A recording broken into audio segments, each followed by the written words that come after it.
Hello guys, welcome back to my channel. So guys, पिछले lecture में हमने matrices chapter की फॉर्मूला शीट डिस्कस की थी। तो गाइस, आज हम करने वाले हैं the one of the most important chapter, मतलब पूरे मैथ्स में सबसे ज्यादा वेटेज रहने वाला चैप्टर, वेक्टर्स। 12 मार्क्स का वेटेज है वो चैप्टर को आज हम डिस्कस करेंगे, उसकी फॉर्मूला शीट को डिस्कस करेंगे गाइस।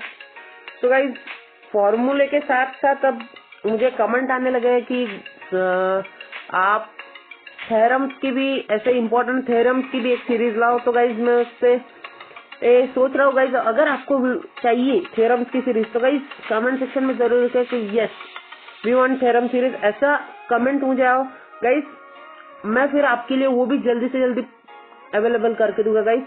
तो पिछले लेक्चर में हमने मैट्रिक्स और लॉजिक कंप्लीट किया गाइज, अगर आपने देखा नहीं है तो guys do watch that video. तो गाइज आज स्टार्ट करते हैं vectors.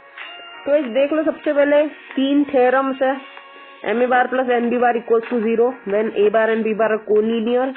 Are bar equals to T1 A bar plus T2 B bar when R A and B are coplanar. Third है लीनियर कॉम्बिनेशन है, X A bar plus Y B bar plus Z C bar equals to 0 when A B C are collinear.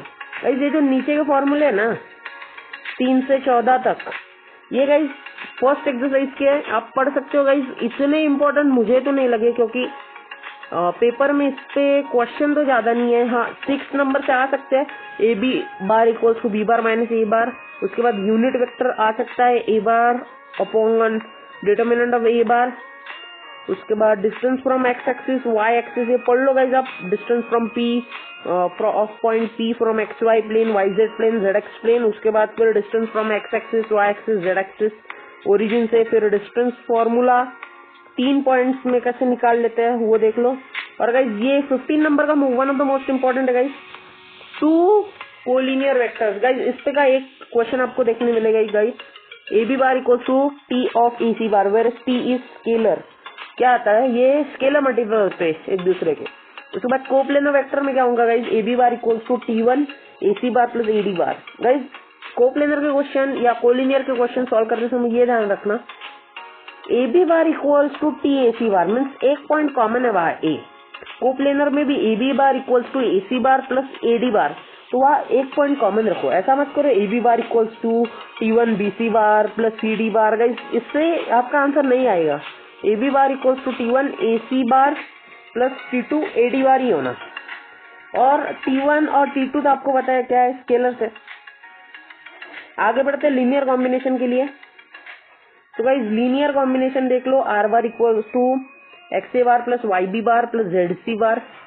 Section formula for internal division guys पिछले बार theorem आया था, इस बार शायद external का आएगा, क्या पता, कुछ बता नहीं सकते guys. R bar equals to M A bar plus N B bar equals upon M plus N. Internal के लिए प्लस है और एक्सटर्नल के लिए माइनस है, that's it. R bar equals to M A bar minus N B bar upon M minus N.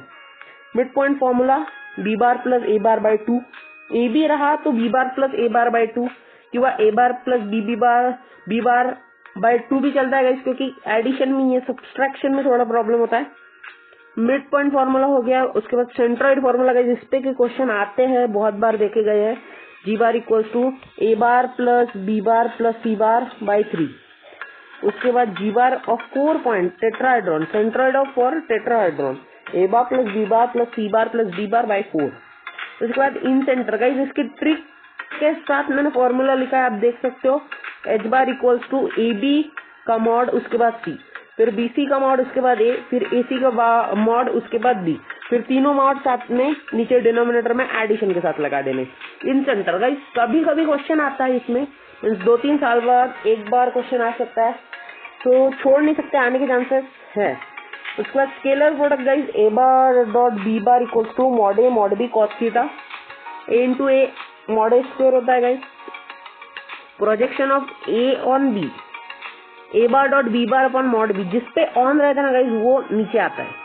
A bar and B bar और orthogonal vector when A bar dot B bar equals to 0। ऐसा proof किया, मतलब ऐसा question है आपको कि given that A bar and B bar are orthogonal vector then find the value of p, then we can directly use the formula a bar dot b bar equals to 0, a bar dot b bar equals to 0। उसके बाद direction cosine, cos alpha, cos beta, cos gamma. उसके बाद फिर यहाँ आ जाएगा guys alpha beta gamma direction angle and direction ratios A bar A B and C. Cos alpha मतलब A1 upon mod A, cos beta A2 upon mod B, cos gamma E3 upon mod A. उसके बाद projection formula है guys, projection formula of B bar along A bar dot B bar upon into A bar upon mod A square. उसके बाद ये most important guys, 1 mark के question में बहुत बार देखा गया क्वेश्चन है कि फाइंड अल्फा, ऐसे लिखा रहता where L M N N are cosines लिखा रहता, डायरेक्शन कोसाइंस। तो उसके लिए फॉर्मूला है cos square alpha plus cos square beta plus cos square gamma equals to 1। उसे ही बोलते हैं L square plus N square plus N square equals to 1। उसके बाद ये फॉर्मूला सही है, R bar equals to L I plus M J plus N K, मतलब कॉस अल्फा आई प्लस कॉस बीटा जे प्लस कॉस गैमा के। उसी के साथ फिर एंगल बिटवीन लाइंस आता है, वो है cos theta equals to A1 A2 plus B1 B2 plus C1 C2 upon under root of A1 square plus B1 square plus C1 square upon into under root of A2 square plus B2 square plus C2 square. उसके बाद vector projection आ जाता है guys, A cross B mod A mod B sine theta into N cap. N cap क्या रहता है, direction ratio, direction cosine. To show orthogonal vector guys, scalar product में A dot B equals to 0, vector product में A cross B into A equals to 0। उसी के साथ साथ फिर guys, if A and B are identical sides of parallelogram, therefore area क्या आ जाएगा, mod of A cross B। Guys area volume जब हम निकालते हैं ना, मॉड लगाना, क्योंकि फिर वेक्टर फॉर्म में आता है तो हम उसे यूनिट वगैरह नहीं लिख सकते ना, तो उसे न्यूमेरिकल फॉर्म में लाना पड़ना। सो गाइस उसके बाद हम देखेंगे when the diagonals of parallelogram is given, area equals to half into mod of A cross B। इसके बाद area of triangle half into AB cross AC means half into base into height, लेकिन उसका mod लेना पड़ेगा क्योंकि नहीं तो vector form में आ जाएगा। उसके बाद scalar triple product A bar dot B cross C equals to box ABC, A1 A2 A3 B1 B2 B3 C1 C2 C3 ऐसे लिख सकते हैं।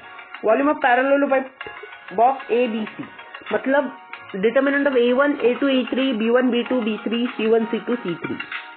उसके बाद बढ़ते गाइस, लास्ट फॉर्मूला है वॉल्यूम ऑफ टेट्राहाइड्रन।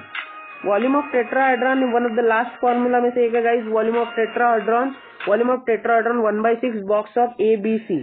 तो गाइस 41 नंबर का फॉर्मूला है वेक्टर ट्रिपल प्रोडक्ट, जो कि है A cross B cross C equals to A dot C into B minus A dot B into C। तो गाइस ये उससे हमारी वेक्टर की फॉर्मूला शीट। सो गाइस काफी थॉरली मैंने आपको बता दी गाइस, बड़ा 8 मिनट का लेक्चर हो गया गाइस फॉर्मूला शीट का, क्योंकि वेक्टर बहुत बड़ा चैप्टर है गाइस और सबसे ज्यादा वेटेज लेने वाला चैप्टर है गाइस। तो इम्पोर्टेंट मैंने थोड़ा थॉरली पढ़ा ही दिया आपको, मैंने बता दिया, पढ़ा ही नहीं दिया मैंने आपको, सब फॉर्मूली की रिविजन कर दी गाइस। तो स्क्रीनशॉट ले लो गाइस इसका,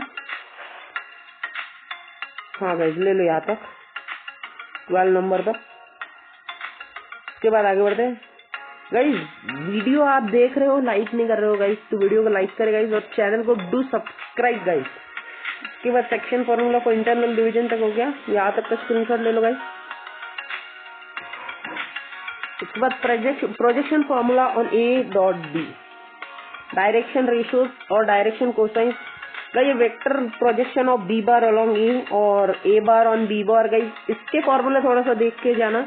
और to show orthogonal vectors, scalar triple product guys, इसके देख लो। वॉल्यूम ऑफ पैरेललोग्राम गाइस, शायद टेट्राहाइड्रन या वॉल्यूम ऑफ पैरेललोग्राम पे क्वेश्चन देखने मिलेगा गाइस।